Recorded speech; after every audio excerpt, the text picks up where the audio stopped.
The Sherpa Screening Room is a presentation of podcast picks with Jim the Podcast Sherpa. These are episodes featuring interviews with artists and creators from various fields. Coincidentally, when the Sherpa tries to be entertaining, afterwards, he gets abandoned in various fields. On this week's episode of the Sherpa Screening Room, it's an interview with author Jennifer Carr, who has written many books in many genres. I'll bet you didn't know that the Sherpa came up with the original title of 50 Shades of Grey. But don't get your hopes up. His book was about getting lost in a paint store.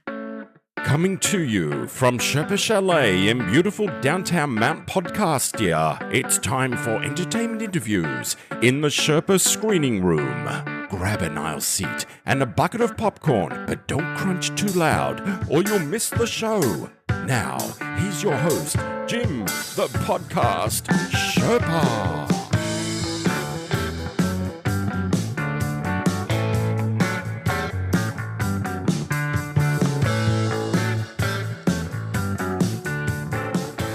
Hello there, Rebels of the Sherpa-lution, and welcome to the Sherpa Screening Room, which is a side project of Podcast Picks with Jim, the Podcast Sherpa, and that is me, Jim, the Podcast Sherpa. Hi, coming to you from Sherpa-lu Studios, here in the Sherpa Chalet, high atop Mount Podcastia, where I overlook the millions and millions of podcasts that are out there. And in these episodes, we don't talk too much about podcasts. Sometimes we kind of sneak them in, but we talk to the creators, and I have a really interesting creator this week. Her name is Jennifer Carr. She is an author who has published a whole bunch of books within the last few years and a lot of different series. And some of them, I'm sure some of you are very familiar with. And I got to sit with her via Zoom and get to know her and ask her a whole bunch of questions where I can kind of try and sound smart that you might want to ask an author, which she is, of course. And we had a very delightful conversation. So I think we should just head on into the Sherpa Screening Room and check out my conversation with Jennifer Carr. Hello there, Rebels. We are here in the Sherpa Screening Room. My guest today is a very special guest because she is the first guest I've ever had from the state of Alabama. Roll Tide, right? Roll Tide, yeah. We're supposed to say that. That's right. I don't know what that means, but I know you say Roll Tide. Her name is Jennifer Carr. She is the author of numerous literary series, the Real American Country series, the No Matter What series, and The Shadows. And welcome to the show. Thank you so much. This is going to be fun. I can already tell.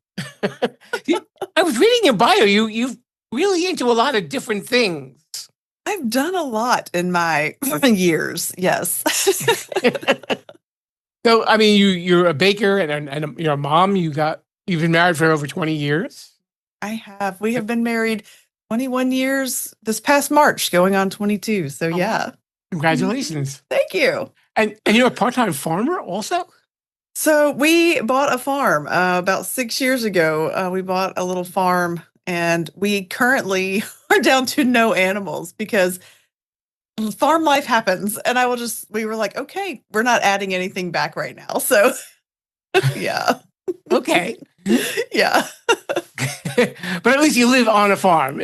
Correct. We live on this cute little farm. Yeah, it's awesome. It's just a lot quieter than most people expect it to be. That is correct. It's not such a horrible thing either. Unless you get a really loud tractor or something like that, I guess. We do have a really loud tractor. So, yeah, sometimes it's not that quiet. Okay. And you were also an AP, advanced placement, that people that don't know, psychology teacher.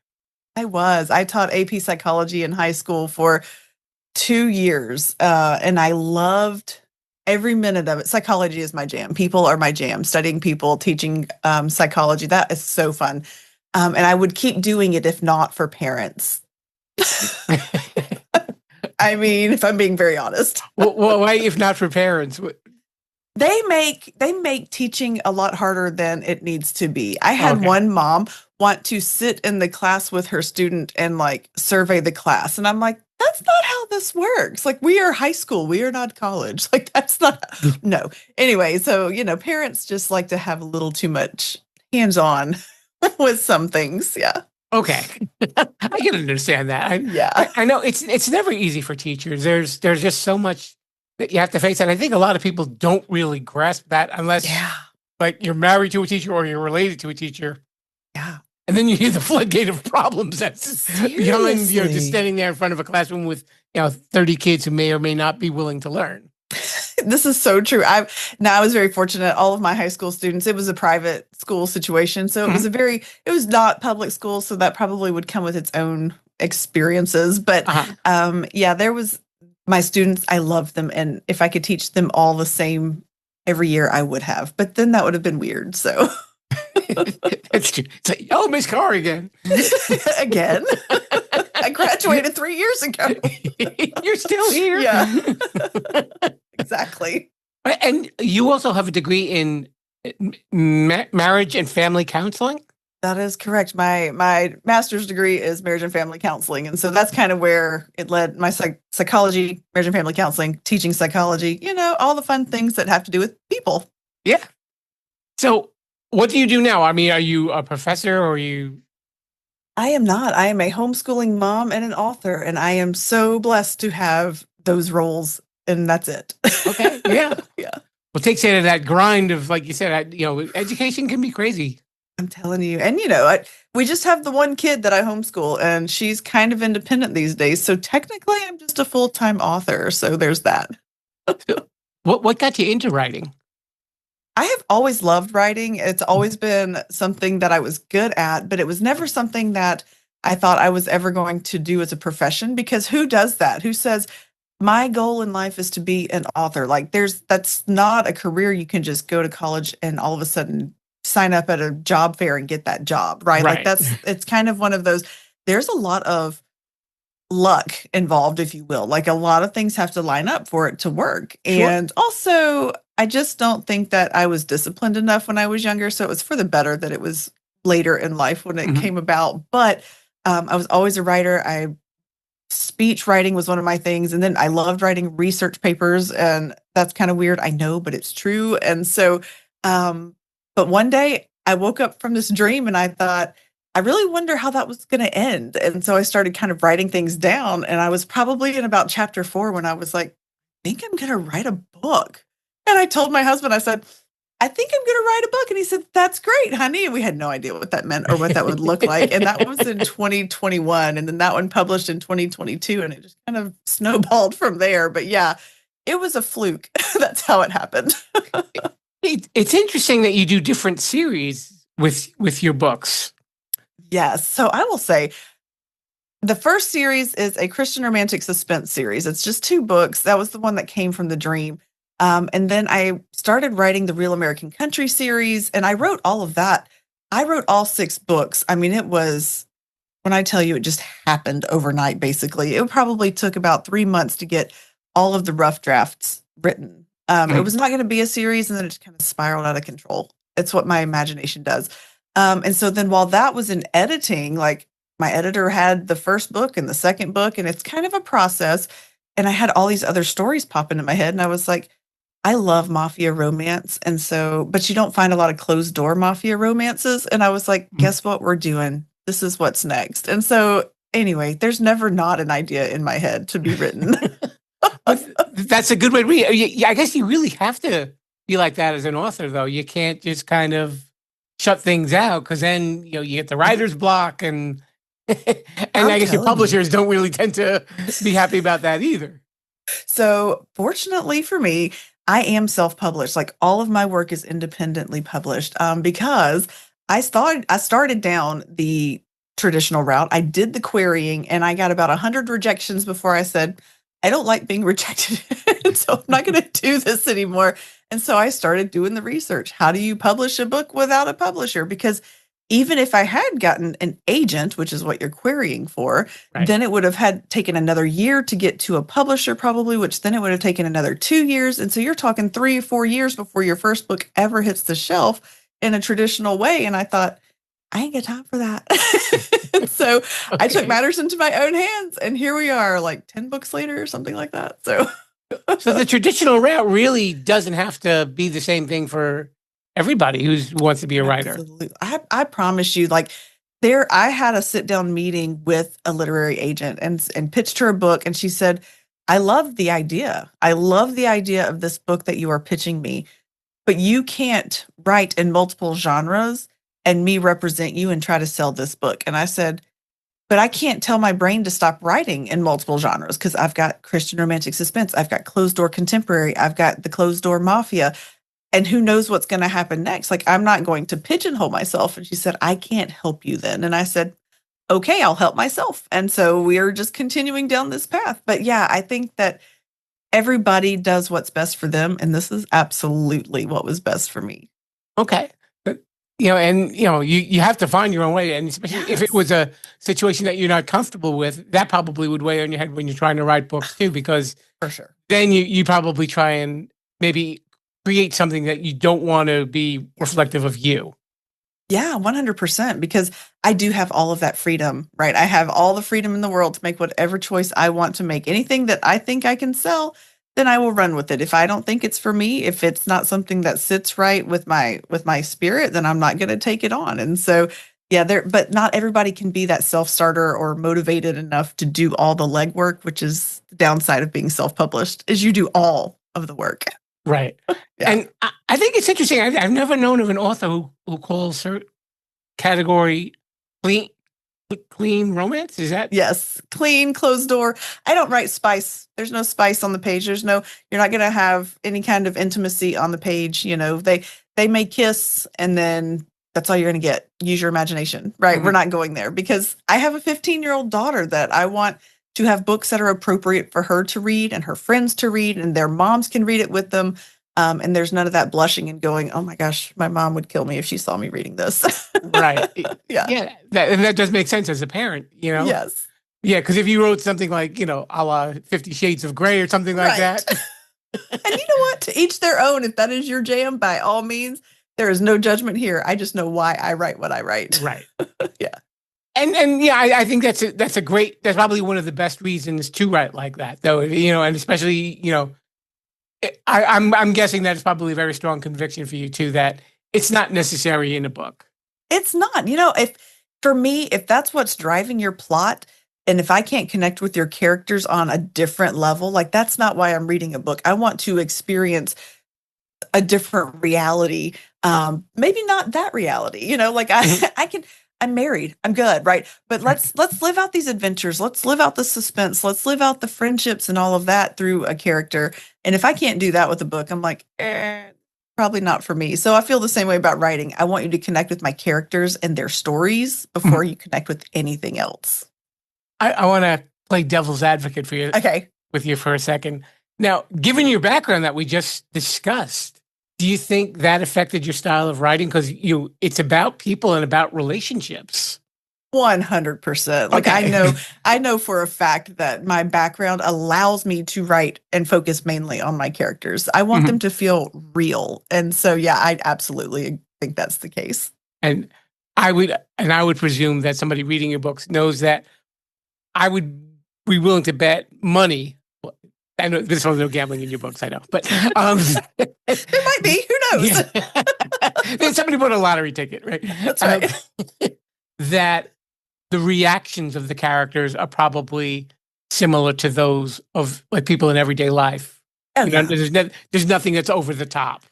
Oh yeah, that is one of the things. I just finished reading a book this evening. Actually, I was reading, and I could not connect with the characters because they were just so all over the place, right? Mm-hmm. Humans are pretty predictable characters in real life. They are. Absolutely. And so we follow these trails of this. When this happens, this happens. If you are a mentally healthy person, step 1 leads to step 2. They skipped like step 1 to step 4 to step 2. And I was just like, it takes me out of the story when that happens. And so I'm very aware of it when I'm writing. Do you consider any of your books like escapist? I mean, granted you're creating characters and scenarios. Do you think they're more reality-based or some of them kind of have like a fantasy touch to them? They are definitely not in the fantasy genre. Like there's not any fantasy to them. But when I've never been in the mafia. Right. that I can tell you about. No, I've never been in the mafia. There's But, a guy behind you pointing, going, "Say that you've never been in the mafia." it was like my FBI agent is really sketched. So like he scans my history very closely. No, but I've never been in the mafia, but I love the idea. Not for real, because I know that it's a dark place, but to come up with this story that says we can pretend that we're in the mafia, like that is my jam, and I'm good with that. That's fun. And so, yeah, there is a little escapism in the fact that you can put yourself in the woman who takes the place of her mafia Don's father, because, now we've got this strong female character who she can do that. And so anyway, yeah, there's a little bit of escapism. So it's fiction. You do have to stretch the truth a little bit, but I do like to keep it a little grounded. Okay. Well, that makes sense. Who are some of the authors that you admired? Like, because you said you always like to read and always like to write. Yeah, I am so I will just say my number one and number two favorite series of all time, Harry Potter, obviously, which is so funny because I didn't read it until I was like 30 years old. Like, I didn't read it as a kid. I read it as an adult. So that makes me a little different probably. But so J.K. Rowling, fantastic. The Hunger Games is my next favorite series. So Suzanne Collins, big fan, especially of the newer stuff. Like, it's just kind of matured and I love it. So they're writing for sure. Jennifer Lynn Barnes, she wrote the Inheritance Games. Leigh Bardugo, she wrote like Ninth House and Shadow and Bone series. So I am all over the place when it comes to my reading. You can't put me in one box because I'll read just about anything once. Okay. One of your series is the Real American Country series, and that's where Still Holding Out for You is part of. They all seem to tie into country music, right? Yeah. So it is actually centered on a country music reality TV show, like a competition. Okay. And so it starts there, but still am a huge 90s country music fan. And so, right? Like, that is the best era of country music. You can't convince me otherwise. Like, I will argue this to the death. Who's your favorite? Oh my goodness. John Michael Montgomery is pretty high up there. George Strait is pretty high up there. I'll be honest, Tim McGraw used to be, but then he kind of fizzled off for me. Mark Wills, big fan. Okay. Yeah. So, but yeah, so Brantley Gilbert, he has a song called Fall Into Me. And part of the song says, "Fall when you're ready, babe." Well, my characters popped into my head at that moment. Like, Rachel and Jordan are the main characters of the first book of that series. And they're like, "Hey, this is our song. Now write our story." And I was like, I don't know what that means. And so I start voice to texting myself this story idea that revolves around these characters. And he wants to be a country music star. Like, that is his dream. And so he lands on the reality TV show. And then it was never supposed to be a series. They were just supposed to be best friends that grew apart, that came back together. And then next thing you know, I was like, but what happened to those characters in that book? And what happened to those characters in that book? And now there's 6 books. So it happens. Well, I guess, when you're writing like that, you have to have them all fleshed out. Yep.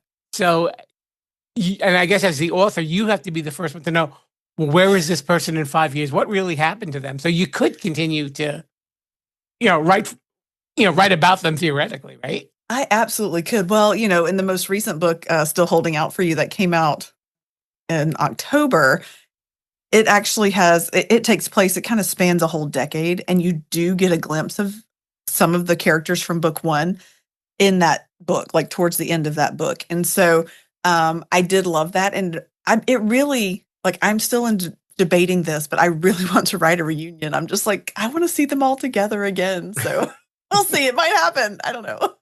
They do that with reality shows. I guess it really wouldn't be too far out of the question to do that. That's true. I mean, Survivor's on season 50 and they brought all the oldies back. So, yeah, it could happen. Exactly. Or one guy from one book meets another woman from another book. I mean, so what's really funny is that Still Holding Out for You, the main characters are Austin and Willow. Well, we get a glimpse of their life like 18 years after the show in the next spinoff series. Like, I've already started working on that series. So I am kind of getting to see some of them again. So I do kind of like that a little bit. So you do have like a stable of characters that you've really... I do. I just fell in love with them and I can't let them go. And they don't let me go. They just talk to me and I'm like, okay, got it. Do some of your readers come up to you and say, I see myself in this person? Do you know, it's funny, maybe not like specifically, but they do have their favorites, which I always struggle. I'm like, I don't want to say I have a favorite, but I do have favorites. Like it's one of those things because they're the ones that usually talk to me the most, but or that I can relate to the strongest, or there's just something about them. But yeah, I have some people that in the second book, the main characters are Nash and Cassidy, and some people are like, oh, they were my favorite. And I'm like, they are literally my favorite in the whole series. And it's not because I don't like them. Their story is sweet and it's great. They weren't my favorites. And Right. so anyway, but yeah, it does happen sort of. And I can say I've get to interview a lot of authors, and I know sometimes they have characters that they're based on people that they know. And I'm not going to force you to name names, Jennifer. I wouldn't do that.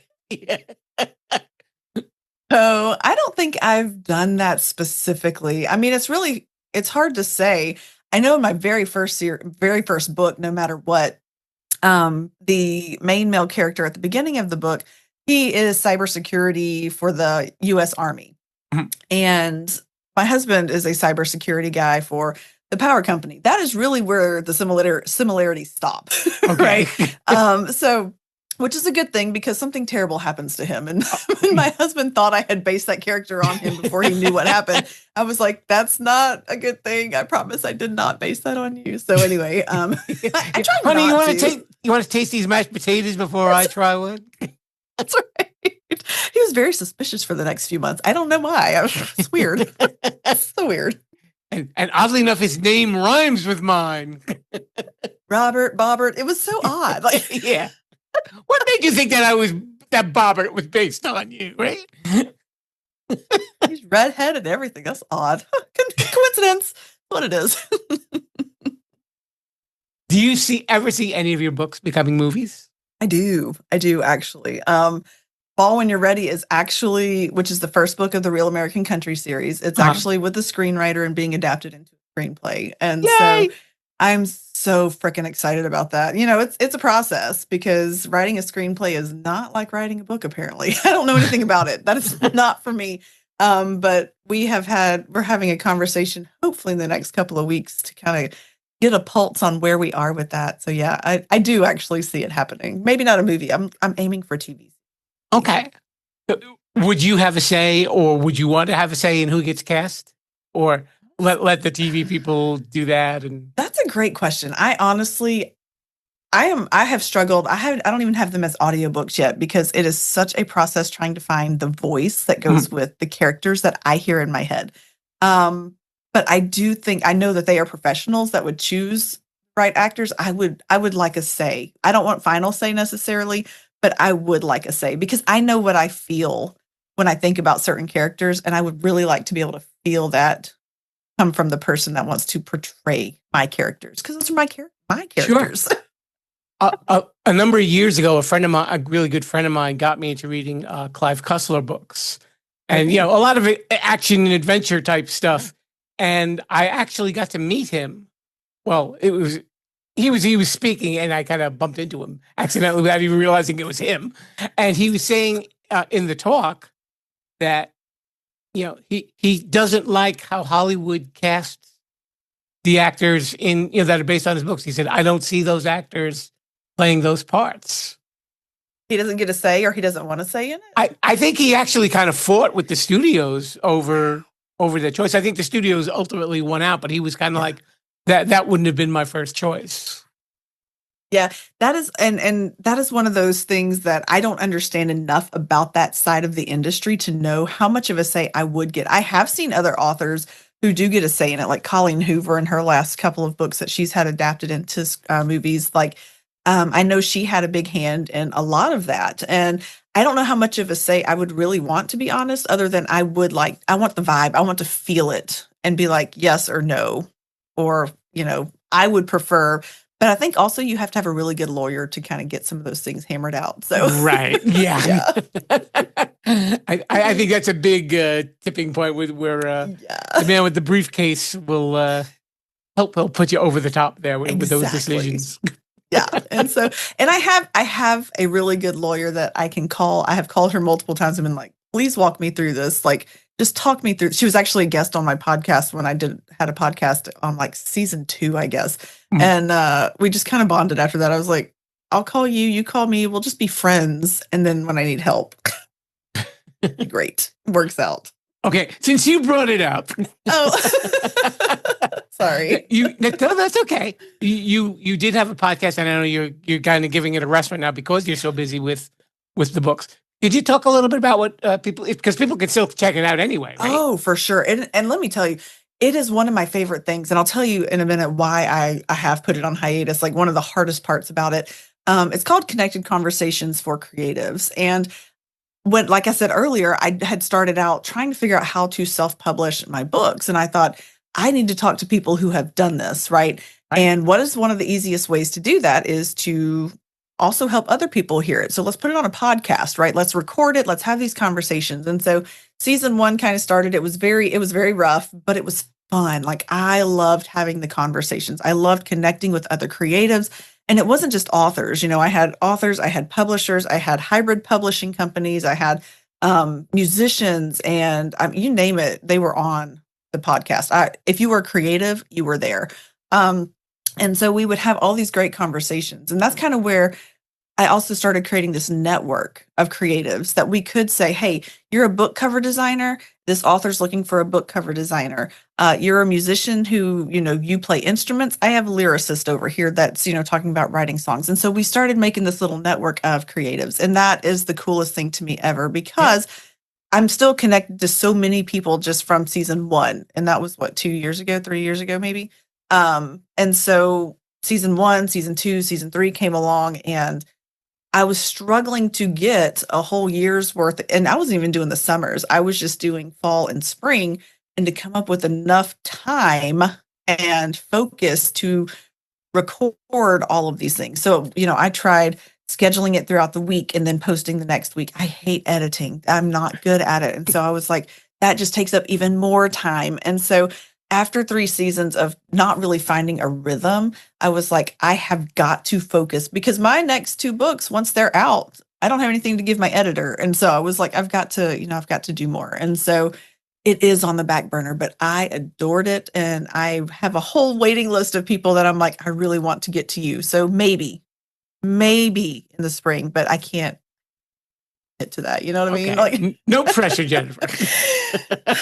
Okay. But you are right though, because it's an unexpected benefit of podcasting. You get this network of people that you never thought that you'd know in your life, and now you're working with each other, trying to pair people up and get things done.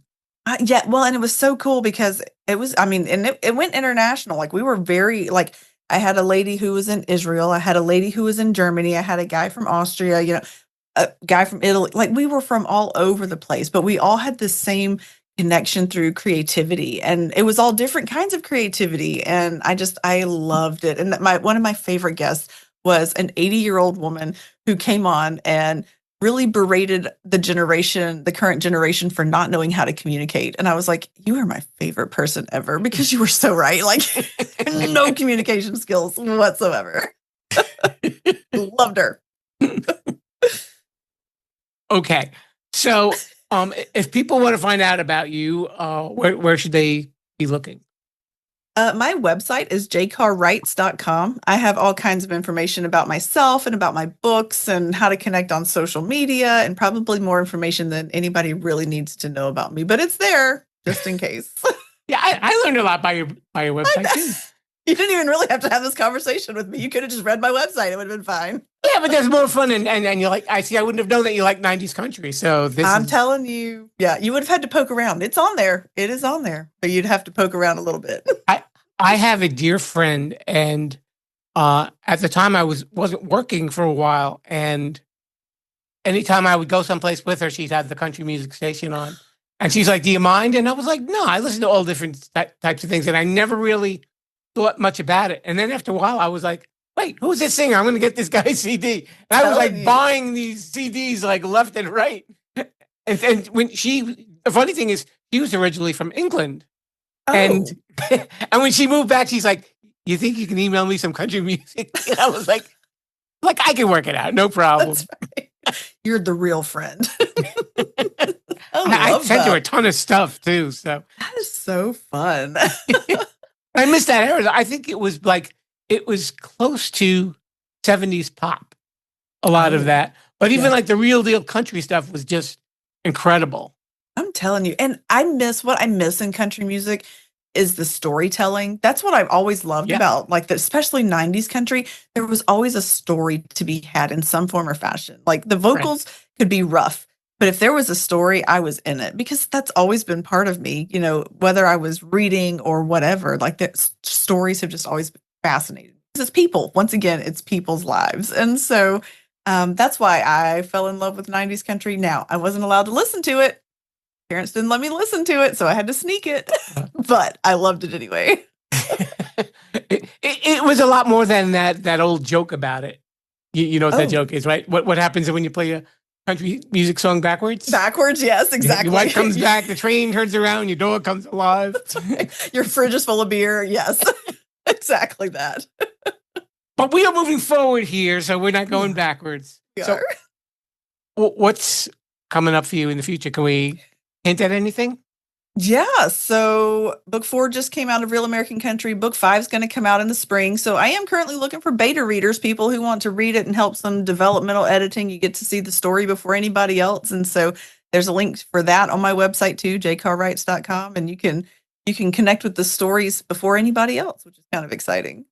And did we say social media? Where can we find you on social media? I am Carr Writes on all platforms. So Facebook, Instagram, and TikTok. I'm mostly on TikTok, but you will catch me on Facebook before you catch me on Instagram.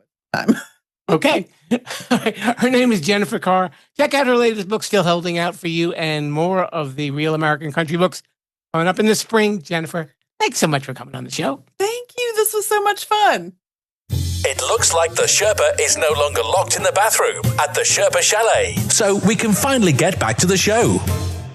Thanks so much for coming by and spending a little time here in the Sherpa screening room. And of course, thank you so much to our guest, Jennifer Carr. And the link to her books is, of course, in the show notes where I always keep them. I know I'm a nice guy. Yeah, I'm patting myself on the back again. Anyway, if you'd like to follow the show on social media, Sherpa-lution is the word that you need. I am on Instagram, Threads, TikTok, and YouTube. Wait, I remembered all 4 of them. Yay! Patting myself on the back one more time. Woo! And next week is a listen to this episode. And if you've never heard one before, it is when I get to interview podcasters and then we get to check out an episode of their podcast. And next week is one that is on my podcast playlist, and I hope that it will be on yours after you hear it. It's called Songcraft Spotlight on Songwriting, and the hosts are Scott B. Bomar and Paul Duncan. And they hung out with me for a little bit. I got to get to know them and ask them the questions that were just burning and had to be answered. I don't know what that burning sensation is. I have to see a doctor about that. But anyway, we had a lot of fun talking, and I hope that you will be checking it out next week right here. And on Saturdays, of course, we do Sherpa Selects. And those are my favorite episodes from the first 7 seasons of the podcast. So if you haven't checked them out, they will be right there for you. And I made them nice and pretty for you. So please check them out as well. I know you guys have been going crazy listening to those old episodes as well as the new episodes. Thank you so much for doing that. And I will leave you all with a hearty Viva La Sherpa-lution. Thanks for listening to the Sherpa Screening Room. Don't forget to subscribe, rate, review, and share this podcast. I'm Mr. Bruce, and this has been a Sherpa-lu Studios production. Viva La Sherpa-lution.